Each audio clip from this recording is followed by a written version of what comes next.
Mr. Jonathan Buckley. Thank you, Principal Deputy Speaker. Days like this are never easy, but I rise to pay tribute to my friend Gordon Dunne, MBE. Gordon gave a lifetime of service. He's been described as many things in this: man of faith, man of integrity, man of service, man of honour. He was all of those things and much, much more. He selflessly served his constituents for 36 years, serving his community and his country with compassion and conviction, combined with a warm smile and a big heart. He was rightly recognised for this service by Her Majesty the Queen, a fitting tribute to a life of service with the MBE. How can I describe Gordon's character? He had a warmth of character. It was infectious.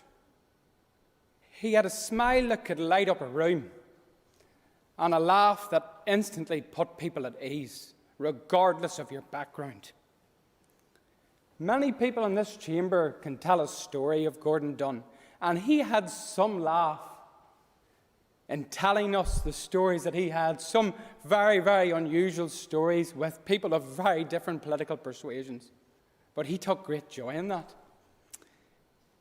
His son Stephen was able to tell me that when Gordon announced that he was retiring from this place, and the tributes started to pour in right across the country, that he sat down with his dad and they started to scroll through the stories. And he said there was tears of joy, there was laughs.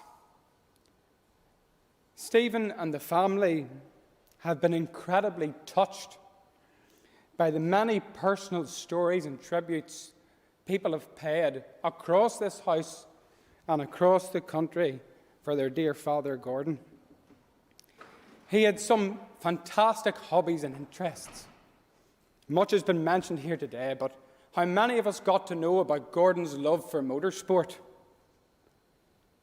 It was incredible. If I had £1 for every time Gordon Dunne mentioned the word World Rally Championship coming to Northern Ireland, I could fund it myself. He was an incredible lobbyist for the causes in which he loved and was passionate about, whether that be standing at a pothole in North Down, whether that be fighting for people in the Health Committee, which he served for so many years, fighting for a business. Gordon Dunne didn't take no for an answer.